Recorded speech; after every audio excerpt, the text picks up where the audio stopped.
Hello, listener. The fact you hear this means you're alive. If you're new here, consider subscribing and comment below where you're listening from. Let's begin the story.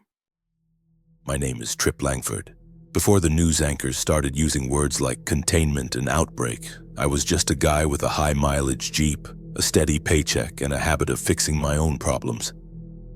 It was cheaper than therapy, and it kept my hands busy. I lived on the ragged edge of the city where the rent was low enough to tolerate the noise and the roads turned dark fast. It was close enough to hear the constant wail of sirens downtown, but far enough out that you could smell the wet, decaying leaves in the gutters after a storm. My work was strictly practical.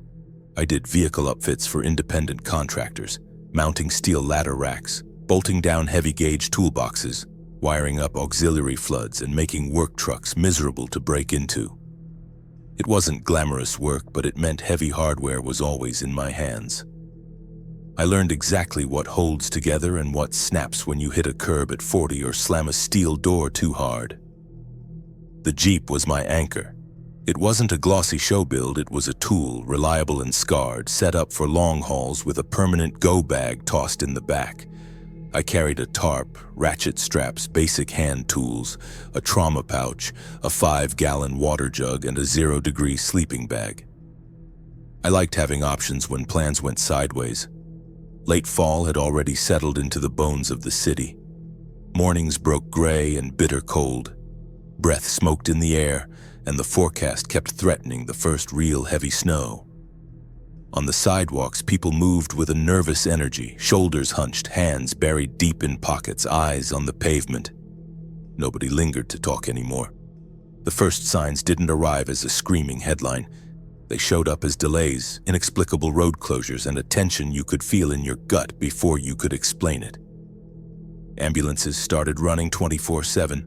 Hospitals went on lockdown and stopped taking visitors. A few hardware stores screwed plywood over their windows and claimed it was for renovations. I noticed because my delivery routes changed, and when the routes change, the city is breaking. By the time the mayor came on TV telling people to stay calm and stay home, I was already packing. The week after I finally admitted to myself that I might have to leave, the city didn't just change, it started closing in on itself. It wasn't one single catastrophic moment that broke the spell. It was a pile of small, sharp signals that simply didn't match the rhythm of normal life. At the shop, the atmosphere shifted heavy. Customers stopped talking about construction timelines or upcoming jobs and started dancing around their fear. One contractor paid cash, thick rolls of small bills, and asked me to keep the bay door shut while I mounted a toolbox on his truck. Another guy came in wanting heavier puck locks and a custom welded mesh guard over his back window, just in case. My boss didn't argue with any of it or make jokes about paranoia. He just nodded, walked over to the side entrance, locked it with a snap, and told the front desk girl to keep the blinds drawn after lunch. Outside, that same silent pressure showed up everywhere I looked. The grocery store put strict limits on water and batteries, and by Tuesday the shelves were stripped bare anyway. The pharmacy added an armed guard by the sliding doors, and the urgent care down the block stopped letting people sit inside the waiting room unless they could stand up and answer questions through a cracked window. A city bus sat half-mounted on the curb with its accordion doors hissing open, parked like the driver had stepped out for a cigarette and never came back. Nobody went near it. Phones made everything louder, but they didn't make anything clearer. Clips spread fast across the networks, shaky vertical video with people talking over each other in panic. It was always the same shape of event, blurred and chaotic, someone lunging with impossible speed, someone falling, and then a crowd rushing in like it was a standard fistfight until you saw the biting.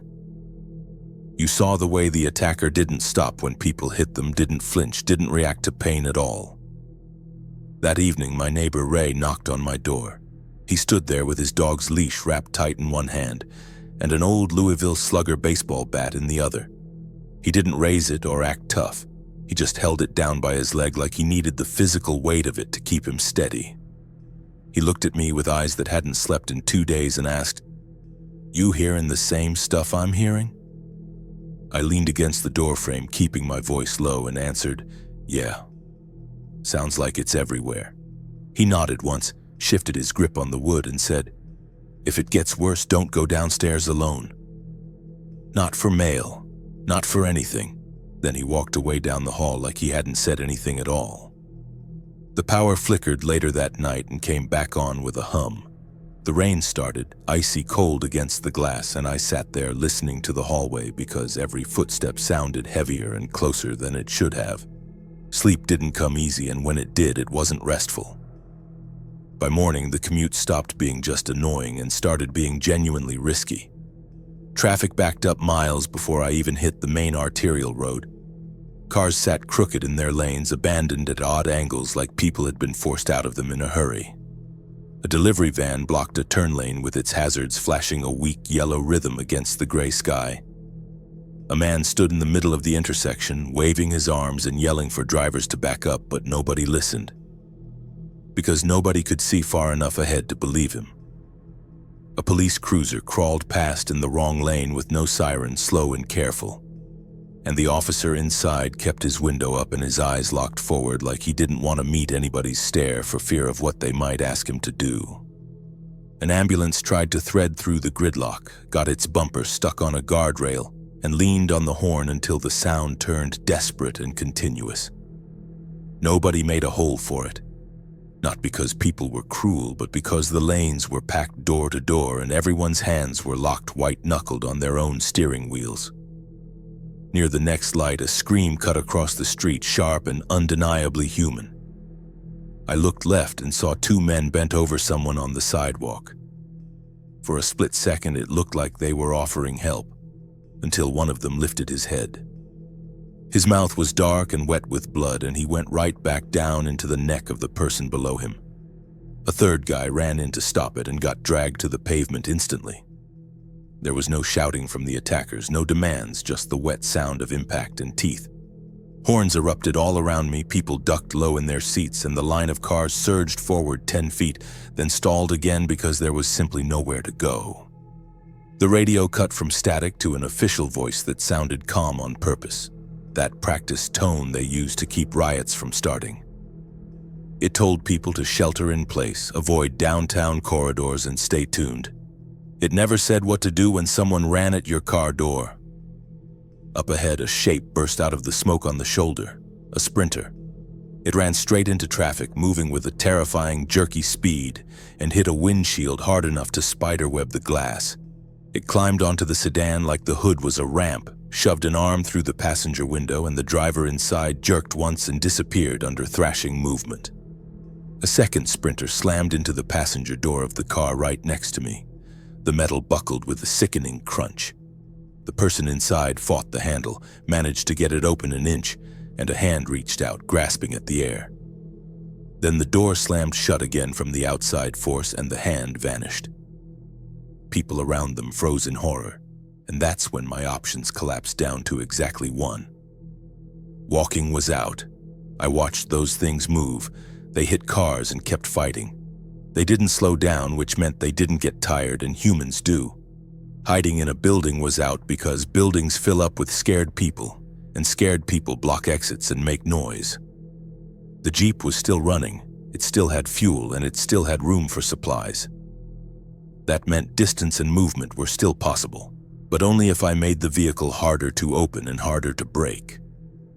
A contractor yard in the industrial district stocked heavy fence mesh, metal panels, ratchet straps, screws, and tarps, and I'd worked there enough to know the layout by memory. My phone buzzed on the seat with a text from my boss that just read, "Shop closed." That was it. No plan, no details, just the end of the job. A gap opened between a box truck and a compact car, and I took it before my brain could argue the logic. I turned hard, jumping the curb to get out of the trap. The Jeep rocked violently, the tires grabbed the wet grass, and then I was on a side street with just enough room to breathe.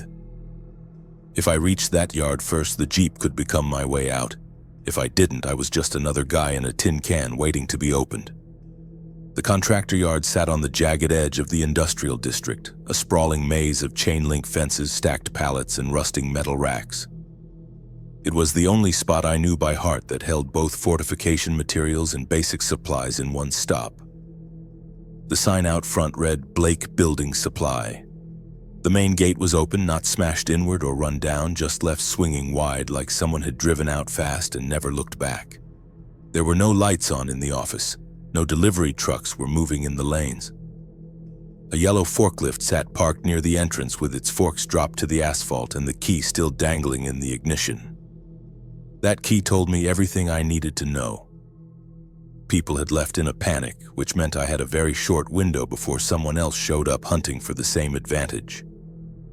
I rolled the Jeep through the gate and backed it in, parking nose out behind a tall stack of pressure-treated lumber so I could leave in one move if things went sideways. The yard looked familiar, and that familiarity was currency right now. I saw the rolls of fence mesh on long cantilever racks, bins of loose screws, bundles of heavy-duty tarps, and open work trailers with ratchet straps and hand tools hanging inside. Knowing where things were meant I could move fast without thinking too hard. A dry cough sounded from the direction of the office, followed by the scrape of a shoe on tile. Someone was alive.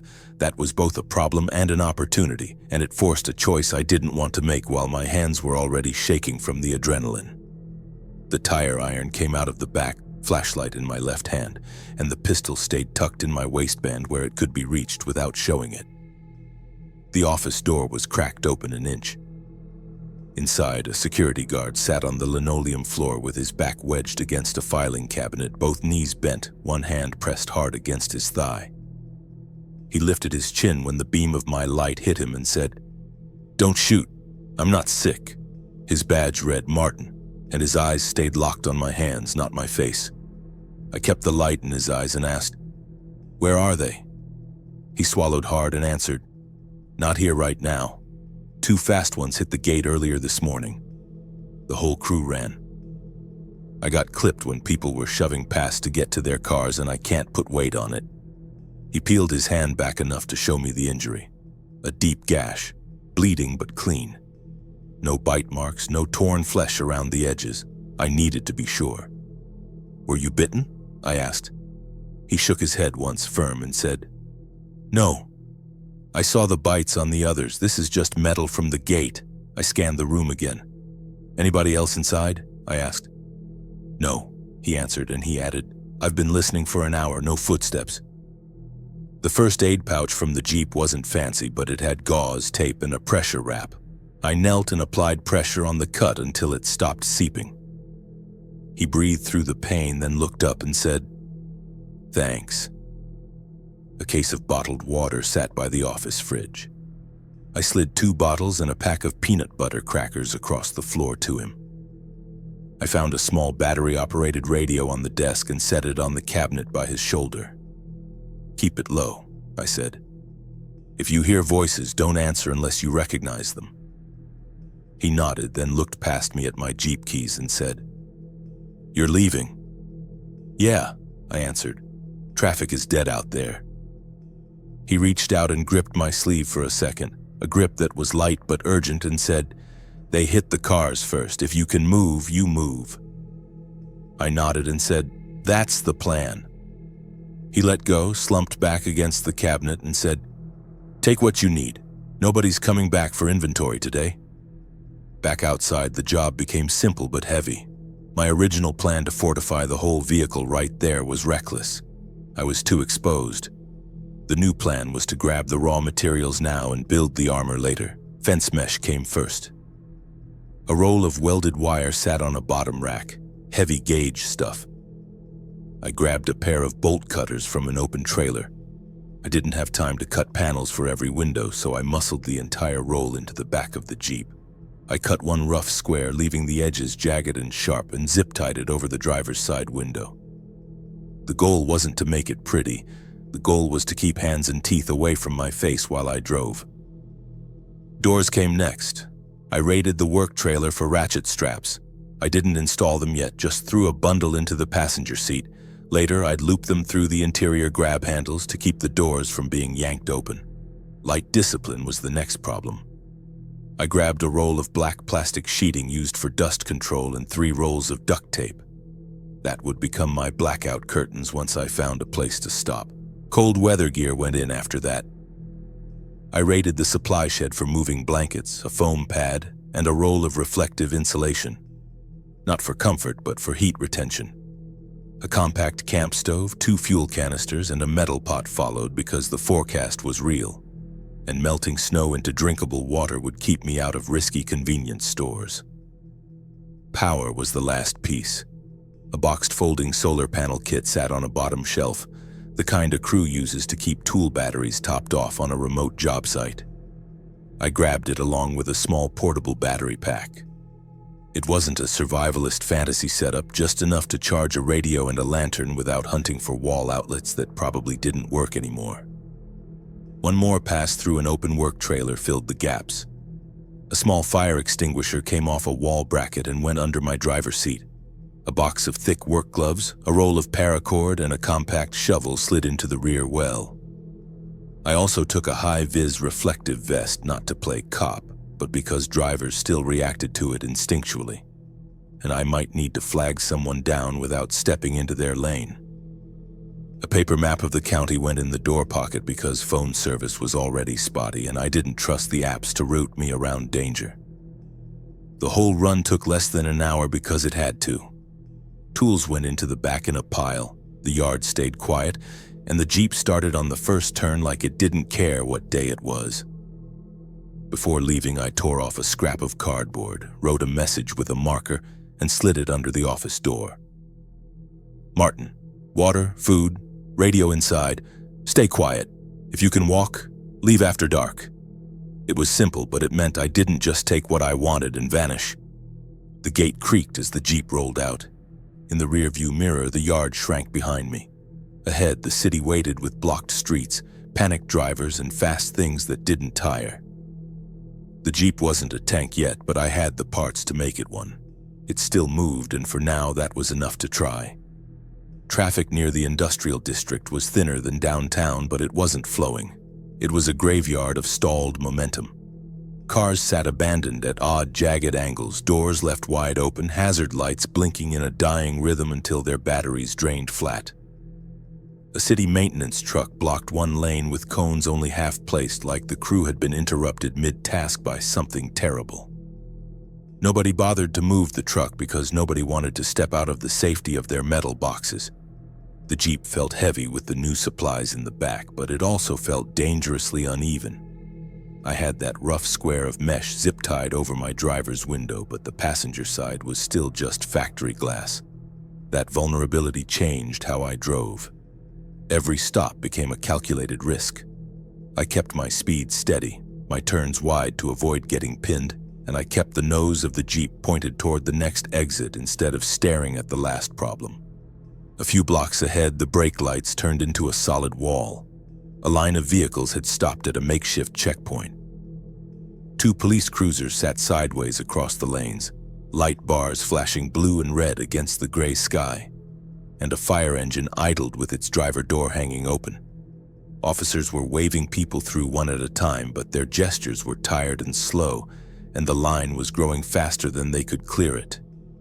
The radio in my dash caught a clipped warning about restricted access corridors and then cut abruptly to static. I rolled up with my windows closed and watched the faces in the cars around me. One driver leaned out to shout something angry at an officer, while another held a toddler in the front seat like the child was a shield against the world. The officer nearest the cones looked like he hadn't slept in a week. He signaled me forward, then lifted a hand for me to stop. He walked to my hood, his eyes flicking from my white-knuckled hands to the crude wire mesh on my window. He tapped the glass. I rolled it down an inch. "Where are you headed?" he asked, his voice rasping. "Out," I answered simply. "Industrial back roads, then heading for the county line." He glanced at the cargo in the rear, saw the pile of moving blankets, the water jug, and the solar box. Then his eyes dropped and locked onto the shotgun case tucked low behind the seat. His jaw tightened, but he didn't reach for his weapon. "You got family out there?" he asked. "No," I answered, and I added, "just looking for space." He looked past me toward the smoke rising from the city skyline, then back at my plates. He leaned in closer and said, "Don't go near the hospital district." And don't stop for anyone on the on-ramps. They're getting clogged." He tapped the hood once hard, then waved me through without another word. 2 turns later, the street narrowed under a concrete overpass. It had turned into a fatal choke point because a delivery truck had jackknifed across the right lane. Someone had tried to squeeze past it and hit the guardrail, and now 3 vehicles were stuck at angles that blocked the clean path through. People were standing outside their cars arguing, hands in the air, voices sharp and panicked, and that noise carried and echoed under the concrete ceiling. That echo was a dinner bell. A sprinter burst out from behind the truck like it had been waiting for the sound. It hit the nearest man, drove him down to the pavement, and another sprinter followed instantly, grabbing at the second man's shoulder as he tried to backpedal. The group scattered in terror. One woman broke from the pack and ran straight into the lane right in front of my hood. Brakes grabbed and the Jeep dipped hard. She slapped the glass on my passenger window, the one with no mesh, and screamed, "Let me in!" Her eyes were wide and wet with tears, and I believed she was human. I believed she was terrified. But 2 sprinters were already closing the distance fast, and opening that door would turn my Jeep into their doorway too. I shouted through the glass, "Run left, go left." I pointed toward the gap in the guardrail. She hesitated, her palms sliding on the window just long enough for a sprinter to hit her hip and spin her down. The impact thudded dully against my bumper, and she slid out of sight toward the wreck as the sprinters reached her. The lane behind me filled with the blare of horns. There was no room to reverse. The only way out was forward. I eased around the first wreck, jumping the curb. The Jeep tilted, and the skid plate shrieked as it ground against the concrete. The delivery truck's trailer wall brushed close enough that I could see the rivets on the dented aluminum. A sprinter slapped my passenger window again, leaving a smear of red, but the glass held. It stumbled as the Jeep pulled past, its fingers slipping off the metal. On the far side of the underpass, I took the first clear right turn. The city map in my head got simpler. Avoid noise, avoid crowds, avoid anything that forces you to idle. Side streets weren't safe, but they gave me room to maneuver when a problem appeared. A mile later, the first real blockade showed up. It wasn't police this time. A row of city transit buses sat across an avenue, parked bumper to form a wall. Cars were trying to squeeze through a narrow gap on the sidewalk that wasn't wide enough. Somebody had tried to turn the grassy median into a ramp and got high-centered, and now the whole intersection was a knot of metal and impatience. A man in a neon safety vest stepped into the road and waved traffic toward the gap, acting like he was in charge. Another man beside him held a crowbar, and a third stood at a sedan window, taking a gas can from the driver's hands. They weren't police. They weren't a gang either, not yet. They looked like transit workers who had panicked and decided to hoard resources. The vest man pointed at my Jeep and shouted, 5 gallons! Contribution for the bus or you turn around! He wasn't smiling. He looked sweaty and desperate. The Jeep had fuel, and it also had a future, and handing it over to these guys would be the first step toward losing both. I kept rolling at a crawl, my eyes scanning for an opening. The vest man walked closer. Stop the car! We need the gas! The crowbar man stepped toward my driver door and swung the bar lightly, testing the air. He frowned when he saw the mesh on my window, realizing he couldn't just reach in. That hesitation bought me seconds, and seconds mattered. I swung the wheel hard left toward the curb, bumped up onto the sidewalk, and drove along the edge of a shuttered storefront, bypassing their bottleneck. The vest man jumped back and cursed, Hey, stop him! The crowbar scraped against my rear fender, a harsh metal screech, then fell away. The noise of the engine revving drew attention. A sprinter burst from an alley, attracted by the shouting. It went for the closest target, which was the crowbar man. He screamed once, a high, terrified sound, and dropped the bar. The vest man took off running, and the checkpoint dissolved in a snap. I didn't stop to watch. Tires thumped back off the curb, and the Jeep threaded through a narrow service lane behind a row of warehouses. The skyline fell away between the buildings, and the air smelled like wet concrete and exhaust. In the rearview mirror, movement flashed at the end of the lane, something fast and violent, and then it vanished behind a wall. The city was still around me, but the rules had changed completely. Every block asked the same question: keep moving or get surrounded. The answer stayed the same, and the next intersection was already waiting. The service lane dumped me onto a wider arterial road that used to feed the highway, and it looked like half the city had tried to leave at once and failed together. 2 lanes were completely blocked by dead cars and a fallen highway sign frame that twisted across the asphalt like a metal skeleton. The shoulder was full of people, not running anymore, just walking fast with suitcases and trash bags slung over their shoulders. Heads down, eyes fixed on the pavement or scanning for any gap in the fence line. My speed stayed low but steady. The pavement was a minefield of shattered glass, plastic bumper shards, and jagged metal debris. A flat tire in the wrong place right now wouldn't just be an inconvenience. It would end the whole plan. I kept the Jeep's cabin light off and the dash dimmer rolled all the way down because anything that glowed inside the dark cabin pulled attention, and attention turned into hands banging on glass. Cold air pushed through the door seals. I hadn't had time to tape them yet, and the windshield kept fogging at the edges, so I had to run the defroster on low, praying the fan noise wasn't carrying too far. A ramp to the beltway sat ahead, jammed bumper to bumper with stalled vehicles. Sprinters moved along the edges of the concrete barriers like sharks patrolling a reef, checking doors, looking for movement inside. A minivan sat sideways at the top of the ramp with its sliding door ripped open, and nobody in line honked anymore. That was the eeriest part. The anger was gone, replaced by a terrified silence. People just stared forward through their windshields and waited for their turn to be trapped. The exit before the ramp led to a frontage road that ran behind a stretch of logistics warehouses and rail yards. That was my target. The Jeep bounced hard over a frost-heaved seam in the road. In the back, the roll of heavy wire mesh shifted and the cargo straps creaked under the tension. My hands tightened on the wheel instantly. Every new sound made me listen harder, trying to separate mechanical noise from the sound of something screaming. The frontage road wasn't empty, but it was moving, and movement was life.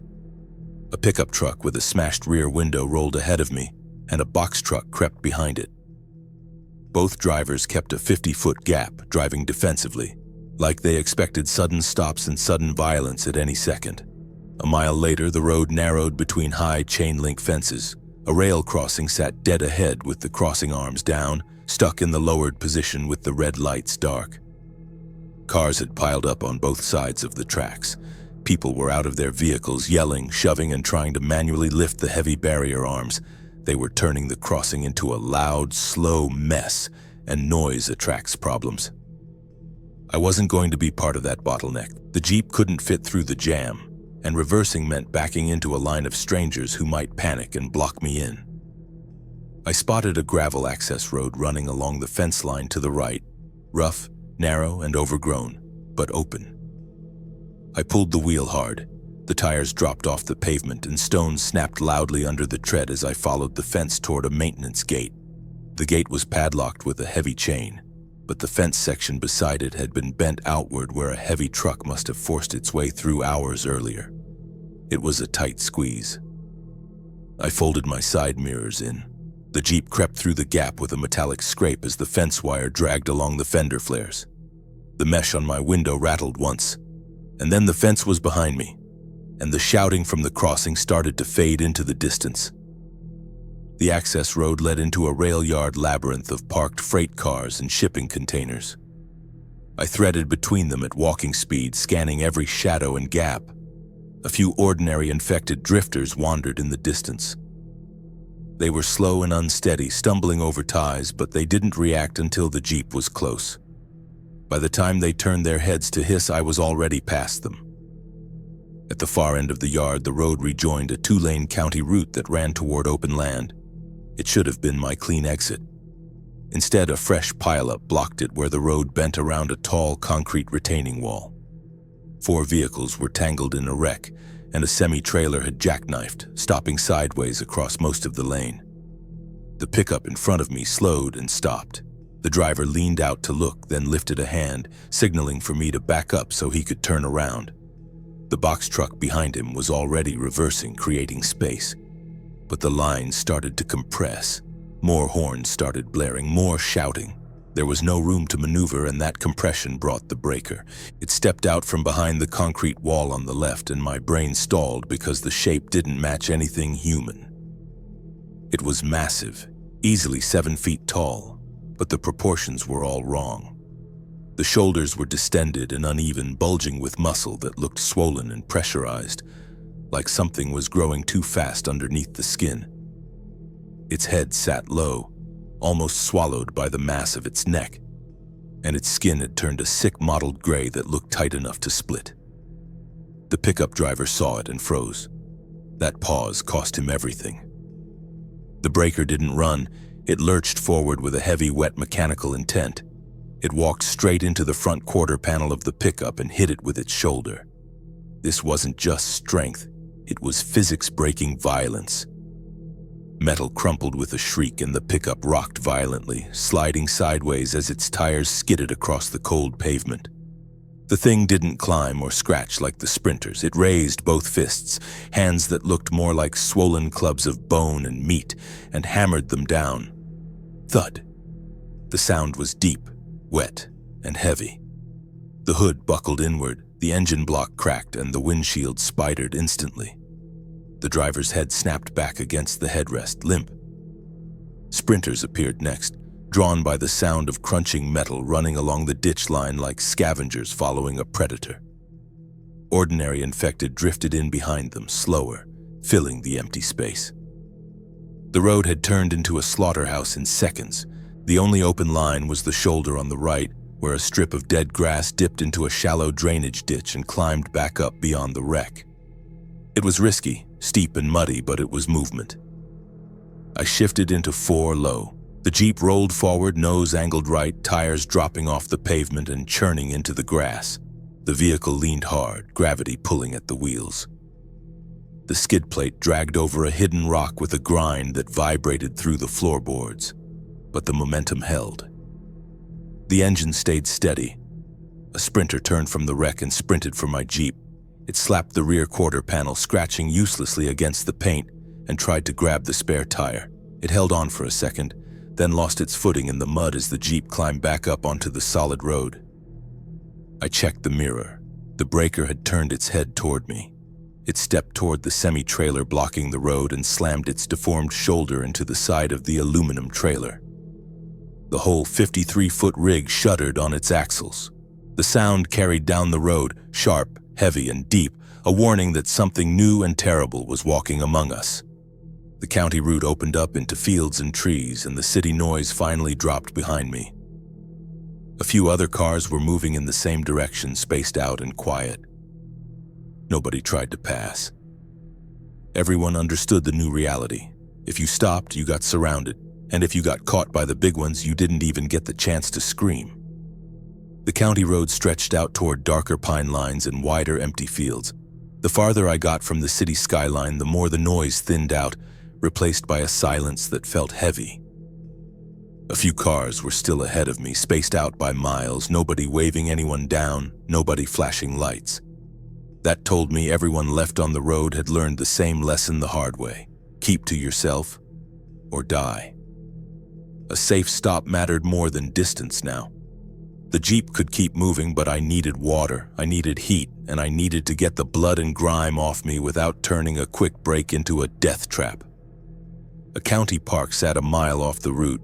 Nothing fancy, just a gravel loop, a shuttered restroom building, and a density of pines that blocked sightlines from the main road. The entrance gate stood open and the lot looked empty, so I rolled the Jeep in slow.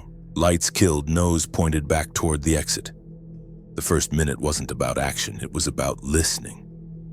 I cracked the window, wind hissing through pine needles, a distant engine fading out. Nothing close. I did a quick tactical walk around the loop with the shotgun raised. No fresh footprints in the frost, no bodies, no movement in the brush. The only infected in view were 2 shamblers, the slow, drifting kind, down by the playground equipment. They were aimless, not reacting to me yet. I kept the shotgun tight against my shoulder anyway, because slow only matters until you trip. Back at the Jeep, the first job was water. A metal spigot stuck out of the ground near a picnic shelter. The handle turned without resistance, rusted metal on metal, but nothing came out. The city supply was gone, or the pump was dead. Plan B was already in the trunk. I topped off 2 accessible canteens from the main jerry can in the back. Every other container stayed empty on purpose.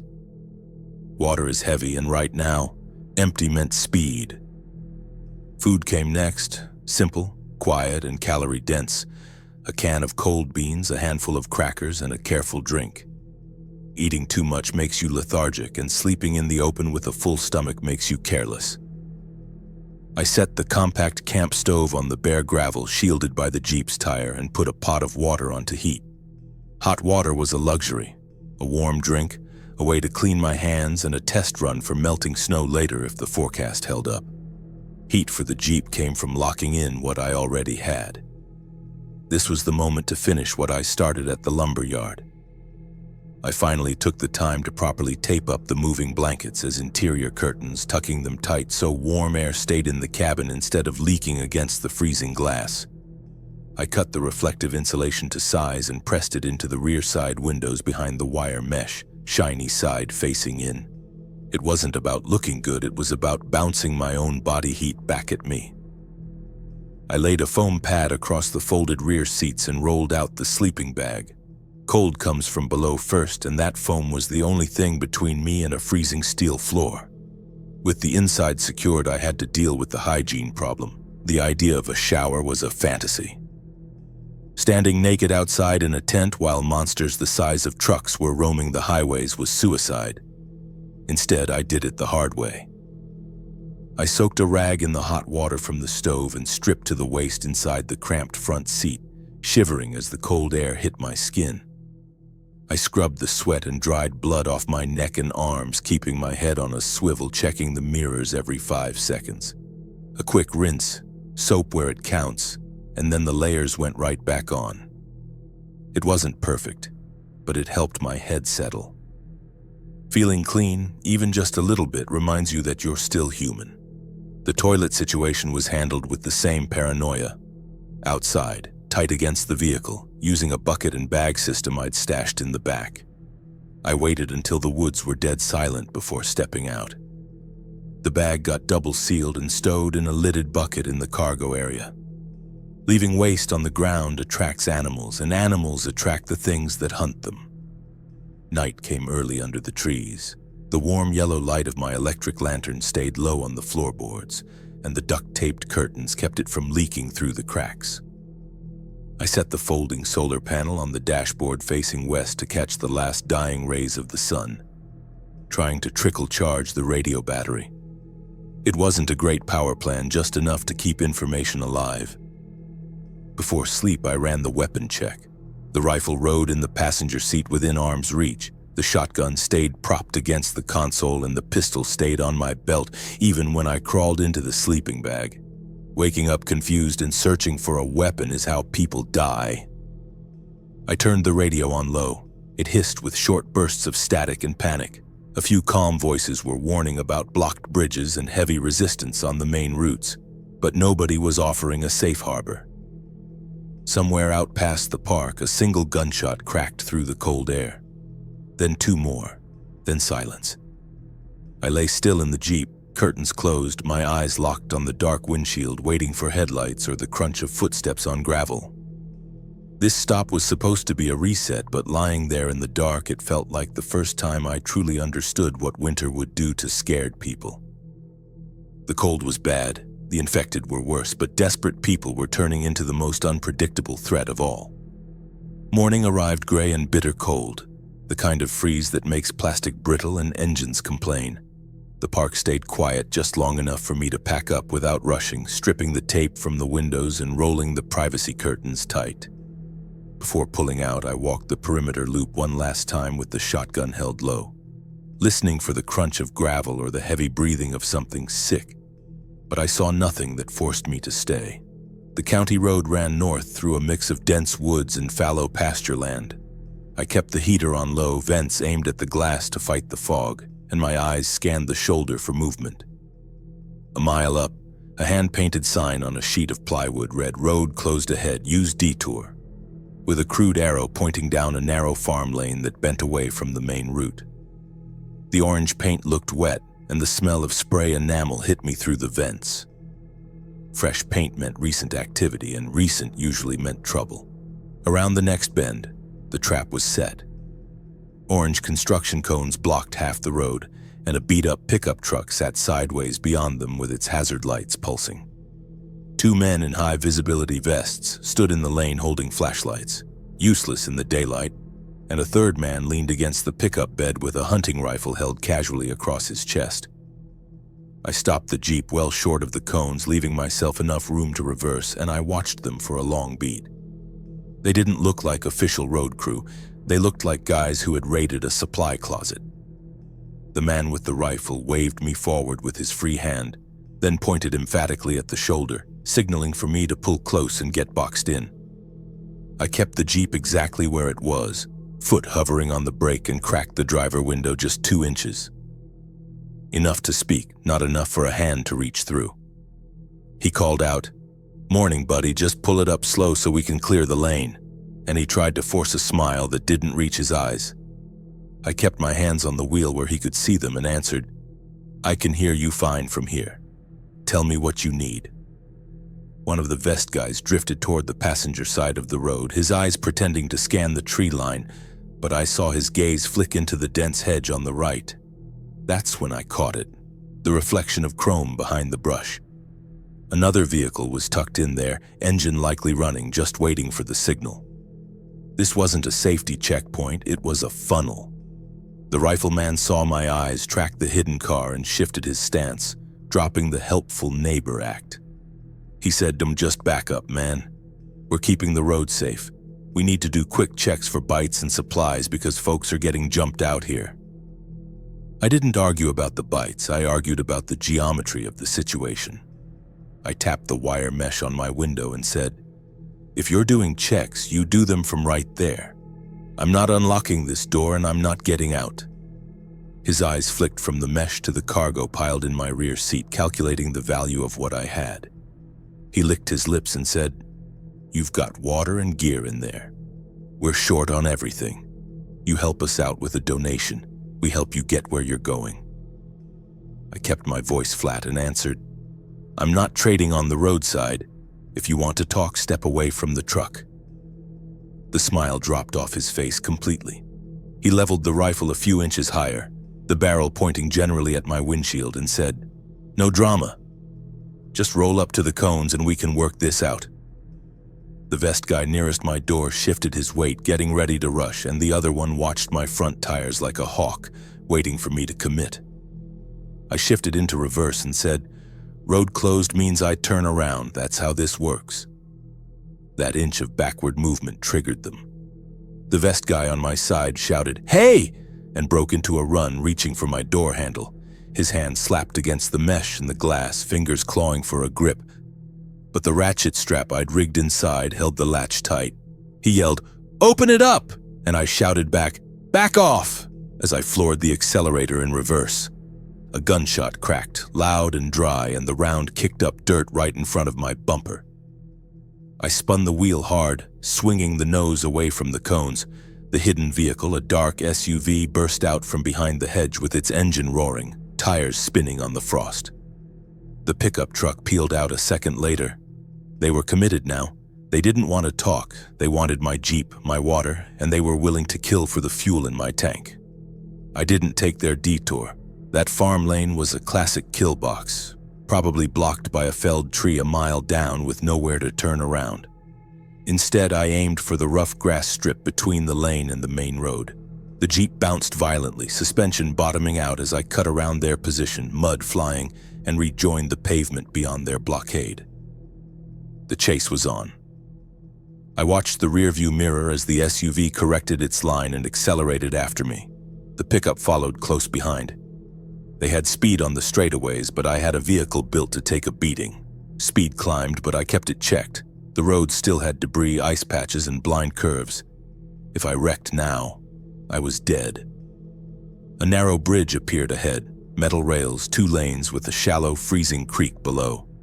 If they caught up to me there, they could pin me against the rails. I saw a gravel pull-off on the right, usually used by heavy farm equipment to turn around. I held my line until the last possible second, braking hard and swinging the wheel right. The SUV driver wasn't ready for it. He overshot, brake lights locking up in a cloud of tire smoke, and the pickup behind him had to swerve wildly to avoid a collision. They both swung wide, missing the turn. I gunned the Jeep down the pull-off, cutting behind a thick line of pines and dropping into a rough service track that ran parallel to the road. The track was brutal, deep ruts and frozen mud, but it shook the cabin and made the mesh rattle like a cage. Most importantly, it kept me out of their direct line of sight. I stayed on that track, fighting the steering wheel until the trees thinned out near an old tobacco barn. I killed the engine and coasted behind the collapsing wooden structure, praying the dust trail hadn't given me away. Through the gaps in the rotting boards, I had a view of the main road. Seconds felt like hours. Then the sound of engines grew louder. The SUV and the pickup tore past on the main road, moving fast, looking for taillights that weren't there. They didn't slow down. They were hunting, but they were hunting a ghost. I waited until the sound of their engines faded completely into the distance before I let myself breathe. When the silence returned, I started the Jeep again. It rumbled to life, steady and reliable. I kept the barn between me and the road until I had a clear angle, then slipped back onto the pavement, heading north on smaller tertiary routes.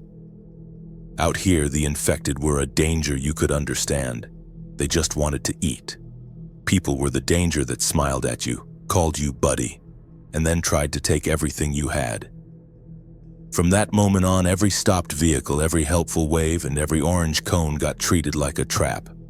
The worst predators in this new world were the ones who could still talk. The back roads I took after the ambush were rough, narrow tracks that wound behind dormant farms and never saw a street light. It was slow going, but the isolation bought me distance from the men with the orange cones and the rifles. Fuel was becoming liquid gold, so I kept my speed steady to conserve every drop, making every stop a calculated risk with a clear exit strategy. The weather turned just as the lights started to fade. Snow began to fall, not drifting flakes but hard driving pellets that hissed against the glass. The radio scanned through static until it caught a weak signal. A looped emergency shelter message that sounded days old, followed by open chatter warning about fast movers swarming near a grocery distribution hub. That hub sat right on my planned route. My gut told me to bypass it, but my brain argued that a distribution center meant pallets, tarps, and maybe reliable food. I didn't like the idea of passing that kind of resource without at least taking a look. A mile out, I killed the headlights and rolled the Jeep into a gravel lot behind an abandoned garden center. I watched the massive building through the wire mesh on my window. The main yard looked still, dead still. Then a scream cut through the cold air from the far end, where a side personnel door faced the employee parking lot.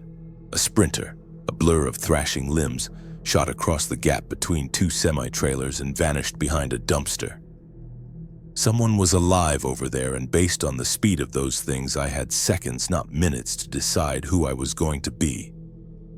The Jeep rolled forward, tires crunching softly on the snow-dusted gravel. Near the side door, a woman stood on the top step of a concrete loading dock landing, gripping a heavy red fire axe in both hands. 2 sprinters hit the bottom of the stairs and tried to climb at once, climbing over each other like rabid dogs. She swung the axe down with a desperate heave, the heavy steel head catching the first sprinter in the chest and knocking it back off the step. The second one scrambled higher, reaching for her boot with bloody fingers. Her foot slipped on a patch of black ice and she stumbled. She caught herself on the railing, but it was close enough that I stopped thinking and started driving. The Jeep surged the last 10 yards, engine roaring, and I slammed the brakes, skidding to a halt with the passenger side facing the stairs. I reached back and popped the rear passenger door lock, shouting through the glass, "Get in! Passenger side now!" She flinched at the sudden noise, wild-eyed, then turned toward me.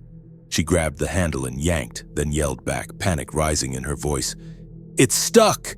It won't open!" I realized the safety strap I'd rigged was too tight.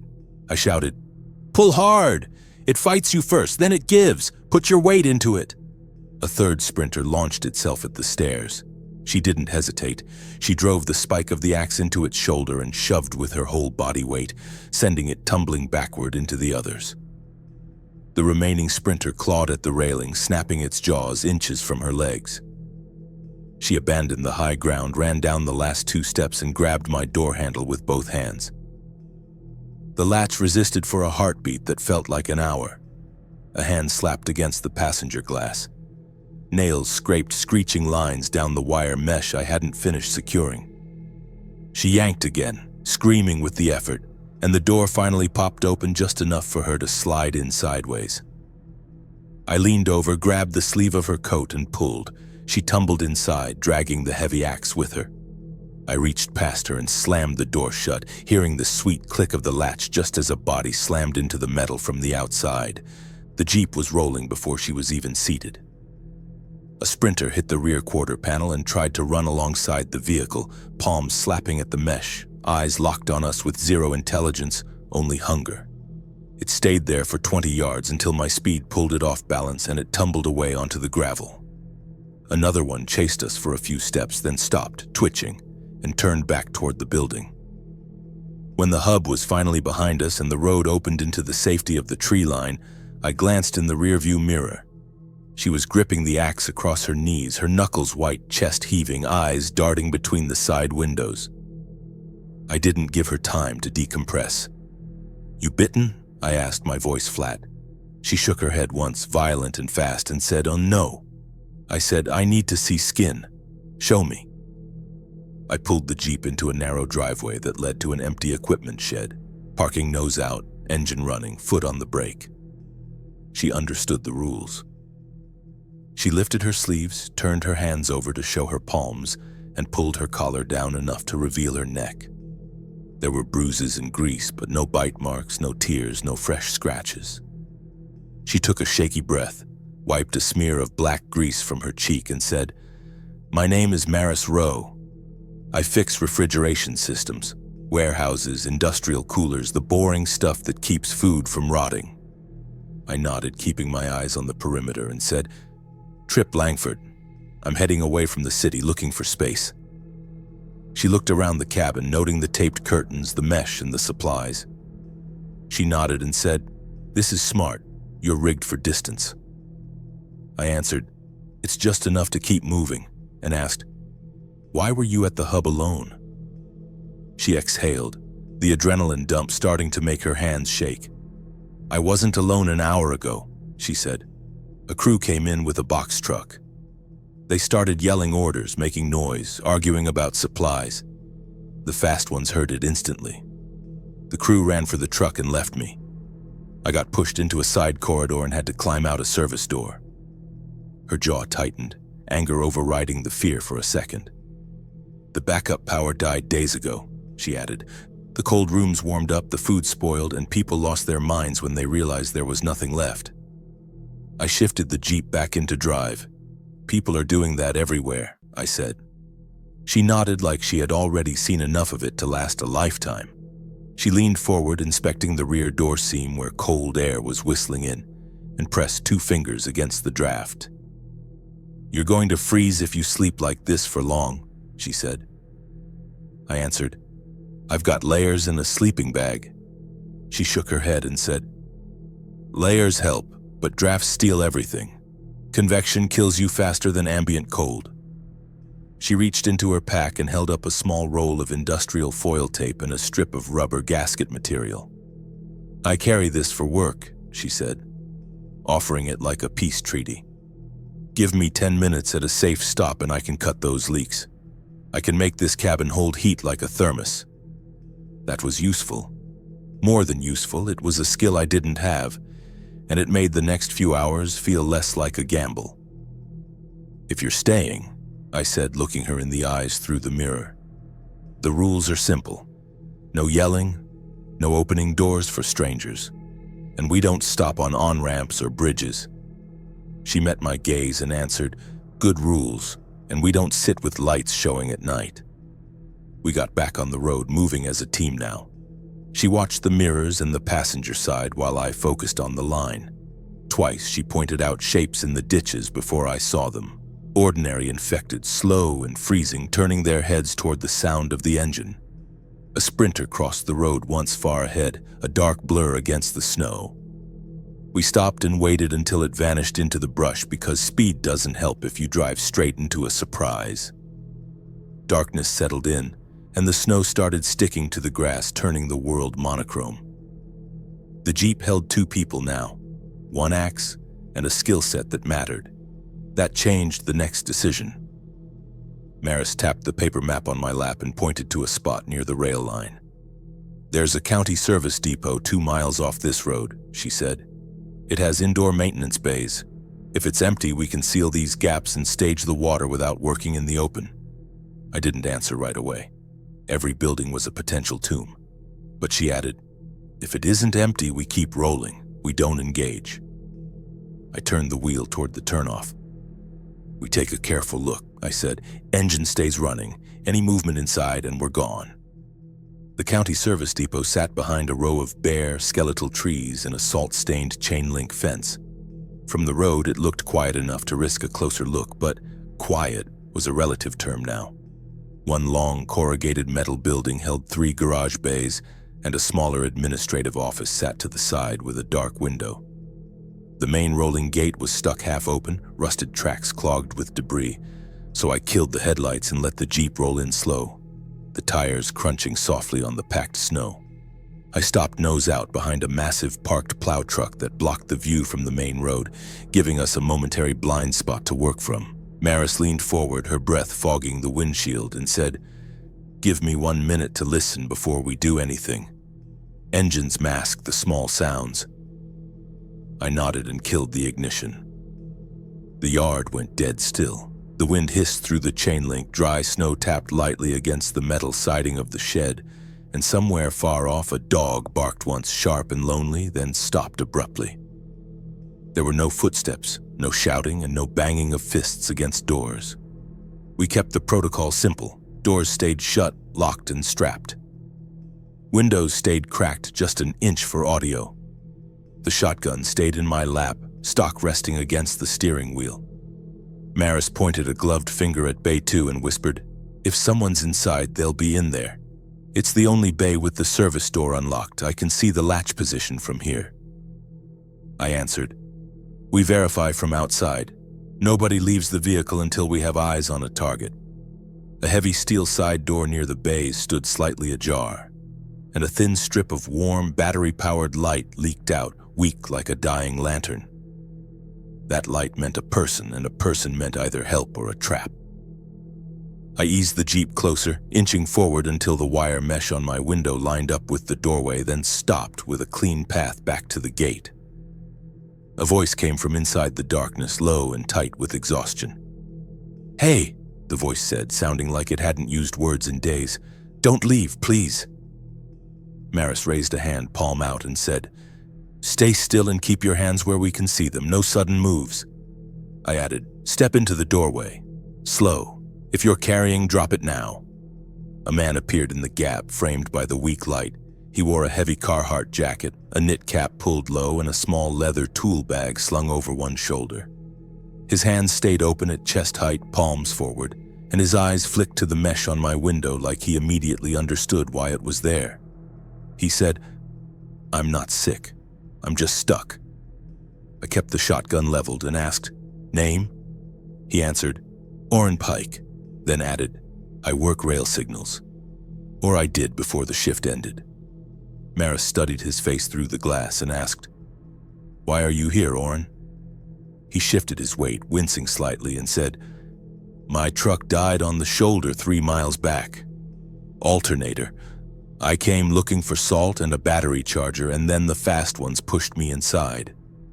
I said, "Show me your arms, both sides."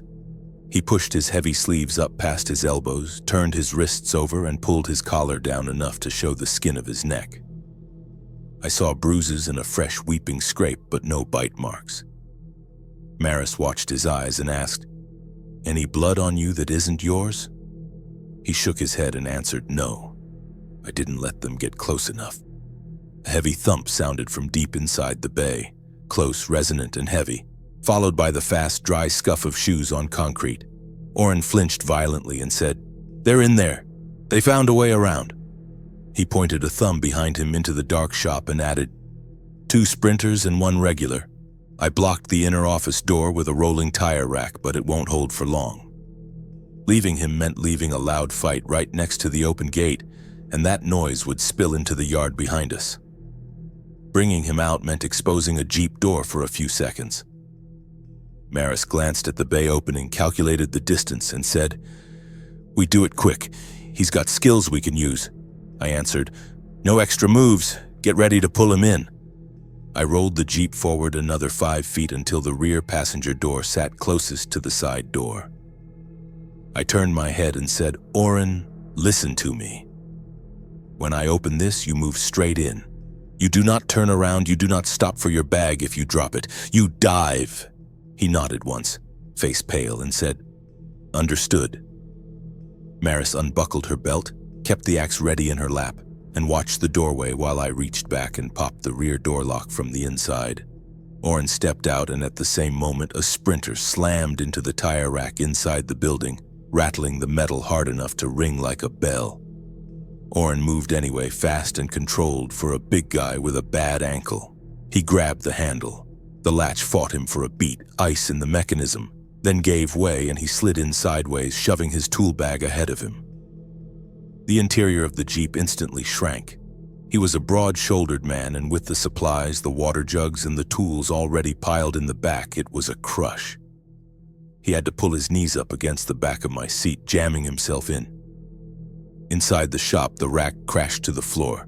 A sprinter burst into the doorway, screeching, and lunged for the opening. Maris didn't wait. She leaned back between the seats and chopped once, low and hard, catching the reaching arm against the doorframe. The sprinter stumbled, slapped the wire mesh, and the strap held while I reached back and hauled the door shut. The Jeep rolled as soon as the latch clicked. The sprinter ran alongside for 2 steps, clawing at the glass, then fell back as we picked up speed. We didn't drive far, just to the far end of the lot where pallets of road salt and the plow truck gave us hard cover. I stopped nose out again, engine running. The cabin smelled of cold air, old sweat, and machine grease. Oren sat wedged in the back, breathing hard but quiet.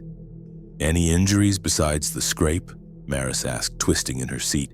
He answered, "Twisted ankle from jumping a curb to get here, and a cut from some broken glass, nothing deep." She said, "And show me." He lifted his pant leg enough for her to see the swelling and a shallow slice on his calf. She wrapped it fast with a pressure bandage from her kit, then looked at his hands, calloused, scarred, with grease under the nails. She said, "You carry tools. You know how to use them?"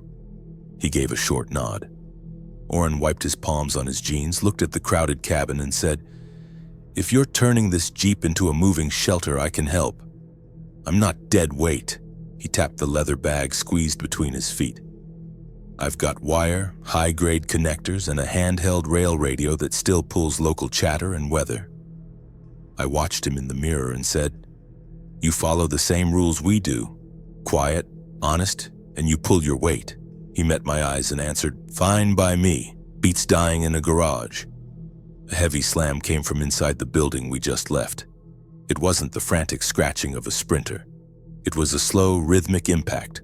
Boom, louder than a stumble. It shook the metal siding. Oren's face tightened and he whispered, "That wasn't one of the fast ones. That's something else." I knew that sound. It was the sound of a shoulder that didn't feel pain hitting a wall that was about to give. The breaker. Maris leaned closer to the dash and said, "We leave. Now." I didn't argue. That sound had the weight of something that could tear a door off its hinges without trying. The Jeep rolled out through the open gate and back onto the county road, carrying 3 people in a space meant for 2. Snow kept falling. The sky stayed low and oppressive, and the fuel gauge sat just above half. None of us talked much. We were a team now, but the next stop would decide whether this team lasted long enough to matter. We didn't stop driving until the sun was fully up, putting miles of snow-covered asphalt between us and the ambush at the cornfield. The fuel gauge was dipping dangerously low, and the makeshift tape and plastic insulation Maris had rigged was fluttering in the draft. We needed a hard stop, not just for sleep, but because we couldn't survive the deep winter in a vehicle that was still half glass and canvas. We found it 5 miles down a logging fire road, a heavy equipment repair shed used by forestry crews abandoned in a clearing of stumps. It was ugly, rusted, and sat next to a diesel tank that sounded hollow when I kicked it, but inside, it was a gold mine. There was a generator that still turned over, a rack of scrap steel plating used for repairing bulldozer blades, and in the corner, covered in dust, an oxyacetylene torch rig. I looked at the Jeep, then at the pile of steel. "We don't leave until this vehicle is finished," I said. "No more plastic, no more luck." Maris nodded, dropping her pack. "I'll seal the cabin from the inside," she said. "If you plate the outside, I can make the interior airtight." Oren looked at the generator. "I can get this running. We'll have power for the tools, but the noise will carry. We work fast or we get swarmed." For the next 3 days, the shed became a factory. We worked in shifts, sleeping only a few hours at a time on the concrete floor. Oren rigged a perimeter alarm using tripwires and bells so we wouldn't be surprised. He stripped the wiring from a dead truck in the yard and upgraded the Jeep's electrical system, mounting our solar panels on a custom roof rack so they could charge a secondary battery bank while we drove. "It's ugly," Oren said, taping a connection, "but it won't short out when you hit a bump." Maris gutted the interior. She stripped the door panels, stuffed every hollow cavity with foam and insulation scavenged from the shed walls, and sealed the seams with industrial adhesive. She built a permanent sleeping platform in the back, removing the rear seats entirely to create enough flat space for 2 people to sleep lying down while one drove. It was tight, coffin tight, but it was warm. My war was with the metal. I cut the heavy bulldozer plating into jagged shapes. I drilled into the Jeep's body pillars and bolted the steel over the rear windows and the passenger glass, leaving only narrow firing slits. I couldn't weld without risking a fire, so I used heavy bolts and impact-resistant washers. I fabricated a cow catcher ram for the front bumper from channel steel designed to push wrecked cars, or bodies, out of the way without shattering the radiator. On the 3rd afternoon, the sky turned a bruised purple and the wind died. That silence usually meant a storm or something worse. I was tightening the last bolt on the windshield armor, a hinged steel grate that could drop down to protect the glass, when Oren's tripwire bell chimed at the edge of the clearing. It wasn't a sprinter. The ground vibrated before we heard the sound. A breaker stepped out of the tree line. It was the first time I had seen one in full daylight, and it was a nightmare of gray, distended muscle and bone. It didn't roar, it just breathed, a wet, heaving sound, and fixed its eyes on the Jeep. "Get in," I said, voice low. "Now!" Maris threw the tools in the back. Oren jumped into the passenger seat with his rifle. I vaulted into the driver's seat. The breaker charged. It didn't run like a man, it moved like a falling building, gathering momentum. The engine roared to life. I didn't retreat. I shifted into drive and floored it, aiming the new steel ram straight at the monster. We collided with a sound like a bomb going off. The Jeep shuddered violently, the impact throwing us against our belts, but the steel held. The breaker was thrown backward off its feet, tumbling into the snow. The ram had done its job. The radiator was untouched. The creature roared then, a sound of fury and confusion, and tried to rise, but I didn't give it the chance. I swung the wheel, spraying gravel, and drove past it, hitting the fire road at speed. A sprinter pack, drawn by the noise, burst from the trees to cut us off. They threw themselves at the vehicle. One hit the passenger door with a sickening thud. Before, that impact would have shattered the glass. Now it just rang harmlessly against the half-inch steel plate. Maris didn't even flinch. She just looked at the dented metal from the inside and said, "Solid. It holds." We hit the main county road as the snow started to fall in blinding sheets. The Jeep felt different now, heavier, sluggish in the turns, but planted. It didn't rattle. It didn't leak cold air. The heater hummed, trapping the warmth inside Maris's insulated shell. The solar array on the roof was pulling in the last gray light of the day, keeping Oren's radio alive. We weren't safe. The world outside was still freezing and full of teeth, but we weren't just survivors in a soft top anymore. We were driving a tank. I pulled the paper map out and handed it to Maris. She shined a flashlight on the circle marked in red ink at the north end of the county. The quarry. That's still the target, I said. Walls, gates, a real home.